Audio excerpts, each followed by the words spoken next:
নমস্কার, good morning, welcome back to my channel Anupama real স্টোরিতে সকল বন্ধুদেরকে জানাচ্ছি অনেক অনেক স্বাগত। তোমরা কেমন আছো? আশা করছি প্রত্যেকে ভালো আছো, সুস্থ আছো আর আমার ব্লগ দেখার জন্য অপেক্ষায় আছো। আর সেই জন্যই আজকে একটা নতুন ব্লগ একদম সকাল থেকে শুরু করে দিয়েছি। আজকেও একটা ছুটির দিন, তো সকালবেলা চাটা করলাম, লাল চা, বুঝতেই পারছো আমি খাই না, আমার শাশুড়িমার জন্য করলাম। আর দেখো সকালবেলায় হচ্ছে টুকটাক কাজকর্ম করতে শুরু করছি। তা কিন্তু না, সকালে ব্রেকফাস্টের জোগাড় করে নিয়েছিলাম। করে নেওয়ার পর আমি ভাবলাম কি রান্নাবান্না তো পরেই হবে, তো তার আগে আমি কি করি, ঘরের টুকটাক কাজ মানে বাসি কাজ করার সাথে সাথে যে সমস্ত কাজগুলো থাকে ঘর দর পরিষ্কার করার, তো সেইগুলো এখন করে নিই। তো ফ্রিজটা পরিষ্কার করার ছিল, মানে বাইরে থেকে মোছার ছিল, ভিতরটা আজকে করলাম না, বাইরে থেকে মুছে টাওয়ালটা আজকে কাচতে দিলাম না, জাস্ট উল্টে দিলাম। উল্টে দেখো ক্যালেন্ডার আর এই যে মানি প্ল্যান্ট গাছটা বসিয়ে দিয়েছি। সবসময় যে মানি প্ল্যান্ট গাছটা ফ্রিজের মাথায় রাখি তা কিন্তু না, মাঝে মধ্যে জানালাতে মানে রান্নাঘরের জানালায় যখন রোদ পড়ে তখন হচ্ছে জানালাতেও বসিয়ে দিই। আর এই যে শাড়িগুলো আগের ব্লগে তোমরা দেখেছিলে মার দিয়েছিলাম, মার দেওয়ার পর দেখো আয়রন করা তো সম্ভব নয়, এই সুতির শাড়ি তো আমি মোটেই আয়রন করিও না, জামদানিগুলো করার ইচ্ছা আছে, কিন্তু তার আগে দেখো শাড়িগুলোর কি ব্যবস্থা করছি। এই যে দেখো বিছানার আমার এই যে ডাইনিংয়ের বিছানাটা আছে না, তো অল্প কিছু বিছানা এখানে আছে, এটা যেহেতু বসার জন্য, ওই জন্য সেই বিছানার দেখো শেষ প্রান্তে কতগুলো কাঁথা বলো বা শতরঞ্জি আছে, সেগুলো তুলে দিয়ে শাড়িগুলো এরকমভাবে ভাঁজ করে মোটামুটি 3-4 দিনের মতো রেখে দেবো। আর এইটাতে যেহেতু সবাই সবসময় আমরা বসি, সেই কারণে দেখবে শাড়িগুলো না অনেকটা আয়রন করার মতো হয়ে যাবে। সুতির শাড়ি আমি এটাই করি। আর একদম কড়কড়ে সুতির শাড়িটা আবার পরতে একটু মানে পরার সময়, ফার্স্ট টাইম পরার সময় একটু অসুবিধা হয়। আর এরকমভাবে হলে আমাকে আয়রনটা একদমই দিতে হবে না। এই গরমের সময় আয়রন করা কিন্তু ভীষণ কষ্ট, যারা করো তারা তো জানো। তো এটা একটা আয়রনের সহজ উপায়। তার সঙ্গে বিছানাটাও একটু পরিষ্কার করার ছিল, সেটা করে নিচ্ছি। তো এই দিকে আমি 3টে শাড়ি রাখলাম, আর এই দিকে দেখো আবারও 2টো শাড়ি, মোট 5টা সুতির শাড়ি আমি মার দিয়েছিলাম। তো 5টা সুতির শাড়ি আমার গতি হয়ে গেল। জামদানিগুলো এখন রেখে দিয়েছি, ওইগুলো আগে বিছানার তলাতে এরকমভাবে দেবো, তারপরে আমি জামদানিগুলো আয়রন করব। তো সকাল থেকে তো কাজকর্ম দিয়ে ব্লগটা শুরু করেছি, তোমরা সঙ্গে থাকো, একদম কিন্তু স্কিপ করবে না। আর ভিডিওটা এতদূর পর্যন্ত যারা যারা দেখে নিয়েছো মনে করে একটা লাইক করে দিও। তোমরা যদি একটা লাইক করো না, ভিডিওটা আরও দুজনের কাছে যায়, এতে করে আমার একটু উপকার হয়। কি বলো তো, ভিডিওটা শুধু তুমি একাই কেন দেখবে, তোমার সাথে আরও যে দুজন দেখতে পেলো, তাই না? তো ঘর দর পরিষ্কারের কাজই তো করবো বললাম, তো সেটাই করছি। আর এটা দেখো শিয়ার পড়ার ঘর, আমি হচ্ছে যে বইপত্র সব গোছগাছ করে রাখছি। ওকে গোছগাছ করতে বললে ওই টুকটাক গোছগাছ করবে, একদম মানে নিজের বইপত্র গোছগাছের প্রতি এনার্জির একটুও নেই, বলে বলে করাতে হয়, তারপরে যতটুকু থাকে আমাকে তো করতেই হবে। নিত্যদিনের নিত্য কাজ, তারপরেও একটা ব্লগকে সুন্দরভাবে গুছিয়ে তোমাদের কাছে আনা এতটাও কিন্তু সহজ ব্যাপার না, যতটা সহজভাবে তোমরা বন্ধুরা। এই 2টো দিন এতটা প্রচণ্ড গরম, আমি তোমাদেরকে বলে বোঝাতে পারবো না। হচ্ছে তোমাদের ওখানে কেমন গরম বলো, কিন্তু আমাদের তো মোটামুটি এতটা গরম মনে হচ্ছে যেন সেদ্ধ করে দিচ্ছে শরীরটাকে। তো কিছু করার নেই। আর এই যে ঘর দুয়ার পরিষ্কার বলো, আলমারি টালমারি পরিষ্কার করা বলো, জানো বন্ধুরা এইগুলো মাত্র আমার 1 ঘন্টা সময় লাগে, মানে সমস্ত রুম পরিষ্কার পরিচ্ছন্ন করতে। হ্যাঁ, এটা হয়তো তোমরা আবার বলতে পারো কি একদম রুমের ছিঁড়ি, আমি জানি অতটা ভালো পরিপাটি হয়তো হচ্ছে সুন্দর রুম নয়, কিন্তু এই ছোটোখাটো রুম ছোটোখাটো ঘরগুলোকে জানো তো নিজের মতো করে ভালোবেসে গুছিয়ে রাখি, যতটা পারি চেষ্টা করি রাখতে, এটাতেই কিন্তু আমার মনে শান্তি থাকে। আর এই যে দেয়াল আলমারিগুলো ঘর হওয়ার পর তো মোটামুটি 2-3 বছর পর দেয়াল আলমারিগুলো হয়েছে, তো এখন হচ্ছে দেখো আমি নিজের মতো করে গুছিয়ে নিয়েছি। আর আমার যা বাসন কোসন ছিল, এই পুরো দেয়াল আলমারিটাতে কিন্তু এই বাসন কোসনে আমার ভর্তি হয়ে গেছে। দেখো এখানে কাঁচের জিনিসগুলো রেখেছি, আর একটা শেলফ হচ্ছে এই যে সমস্ত জিনিস হচ্ছে যে শোপিস, তারপরে খেলনা টান্না দিয়ে সাজিয়ে রেখেছি। সবটাতেই তো বাসন কোসন দিয়ে ভরিয়ে দিলে হবে না, কিছু শোপিস দিয়েও সাজালে আলমারিটা দেখতে ভালো লাগবে, তাই না? তো ওই জন্য একটা শেলফ মাত্র এরকমভাবে সাজিয়েছি, বাকি পুরো আলমারিটা একদম নিচে থেকে ওপর পর্যন্ত বাসনেই ঠাসা হয়ে গেছে। আর আমার বাসনগুলো রাখার ভীষণ সুবিধা হয়েছে। এইটা কিন্তু সেই আলমারিটা নয়, এটা হচ্ছে আমার বেডরুমের দেয়াল আলমারিটা। এই যে এই সাপটা, ওই ঘরে নিয়ে চলে গিয়েছিল। তো যেখানে জিনিস সেখানে রাখতে হবে, তা নাহলে ওরা আর পরে খুঁজে পাবে না খেলনাগুলো। ওই জন্য এটা আমি যেহেতু বেডরুমের দেয়াল আলমারিতে থাকে সেই জন্য ওখানে রেখে দিলাম। আর এই যে আবার চলে এলাম দেখো মাঝের রুমটাতে। এই মাঝের রুমেতেই যে জামা কাপড়গুলো আছে ভাঁজ করে নেব। আর এই যে 1 ঘন্টার টাইম, এইটা কিন্তু আমি ডেলি বের করি আমার রুমগুলো গোছগাছ করার জন্য। আর এই 1 ঘন্টা টাইম যদি যে কোনো দিন আমার কোনোভাবে মিস হয়ে যায়, তার পরের দিন আমি যখন রুমগুলো পরিষ্কার করতে আসবো, জানো বন্ধুরা, আমি কিছু ঘোর খুঁজে পাই না। মানে কোনখান থেকে স্টার্ট করবো, কোথা থেকে শুরু করবো ভেবে পাই না।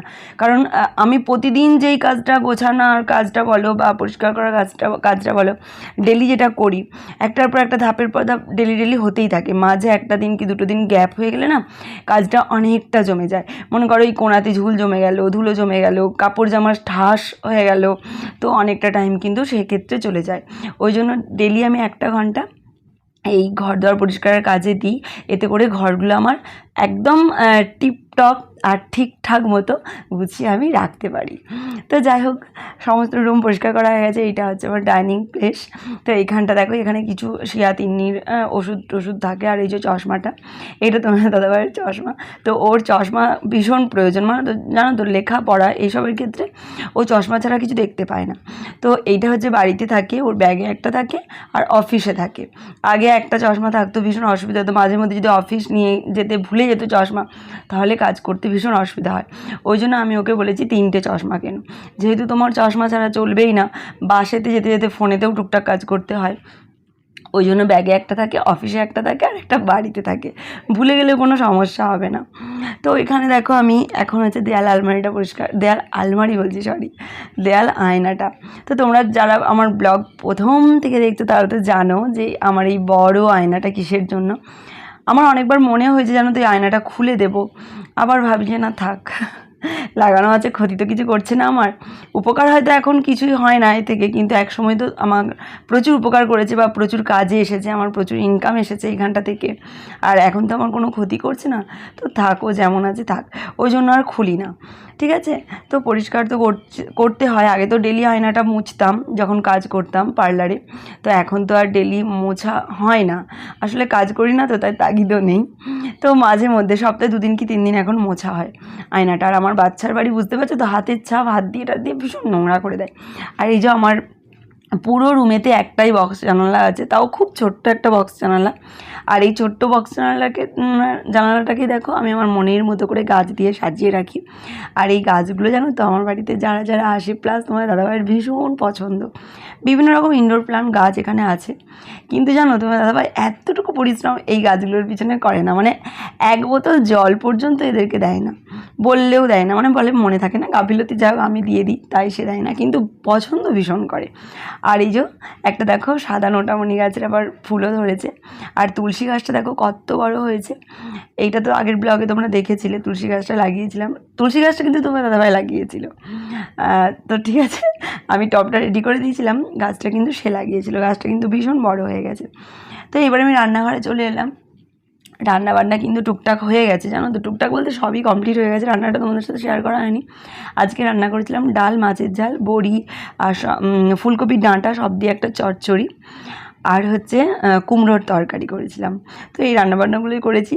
ক্যামেরা অন করে মানে দেখাবো করে দেখানোই হয়নি। শ্যুট না করা হলে তোমাদের সাথে কীভাবে শেয়ার করবো বলতো, শ্যুট করা হয়নি। আমি এখন গ্যাস টেবিল আর গ্যাস ওভেন সব কিছু মুছে নিচ্ছি। টুকটাক কিছু বাসনও পড়েছে, সেইগুলো আমি ধুয়ে নেব। আর বাসন বেশি রেখে দেওয়া মানে কি বলো তো, বেসিনটা জোড়া হয়ে থাকবে। আমার যেহেতু আলাদা বেসিন নেই, মানে মুখ টুক ধোয়ার জন্য এই সিঙ্কটাই সম্বল, সেই জন্য আমাকে এই সিঙ্কটা সবসময় খালি রাখতে হয়, জোড়া করে রাখলে হয় না। আর এই সিঙ্কটাতে আমি যতবার বাসন ধুই, যাই করি না কেন, এরকম পরিষ্কার করে মুছে রাখতে হয়।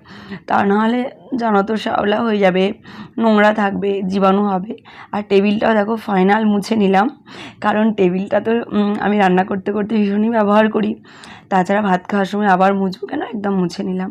আর এই যে এই রান্নাঘরের জানালাগুলো কাঁচের, প্রচুর তেল চিটে হয়, জানো তো। সপ্তাহে একদিন করেই করি, কখনো আবার কোনো সপ্তাহে হয়ও না পরিষ্কার করা। তো এই সপ্তাহে প্রচণ্ড গরমের জন্য 3-4 সপ্তাহ হয়ে গেছে কাঁচগুলো পরিষ্কার করা হয়নি। তো আজকে পরিষ্কার করে মুছে নিলাম। আর কাঁচ বলো বা আয়নাই বলো, এগুলো না পরিষ্কার না করলে না, মানে তোমার মনটাই ভালো থাকবে না, তাই না? ওই জন্য আমি পরিষ্কার করে নিলাম। যাই হোক বাসনপত্র টুকটাক কিছু ধুয়েছিলাম, যেগুলো ঢুকিয়ে নিচ্ছে। আর এই যে ওপরে সব্বার উপরে শেল্ফটাতে আমি জানো তো চামচ, হাতা, খুন্তি, মানে যেগুলো সবসময় দরকার হবে, হুট করলে আমি পেয়ে যাব, সেই জন্য ওপরের শেল্ফটাতে রাখি। আর তার নিচের যে একটা শেল্ফ আছে সেখানে কাপ, প্লেট, কিছু টিফিন বক্স, মানে এগুলো খুব একটা দরকার, যেগুলো খুব একটা দরকার মানে পড়ে না সেইগুলো রাখি, যেগুলো খুব অনেক দিন ছাড়া ছাড়া আমার দরকার পড়ে। বুঝতেই পারছো কী বলতে যাচ্ছি, গরমে আমারও আর কী বলবো, সব ভুলভাল হয়ে যাচ্ছে। তো যাই হোক ওইগুলো একটু গোছগাছ করে রাখি। আর সববার যে নিচের শেল্ফটা ওইখানে থালা আছে।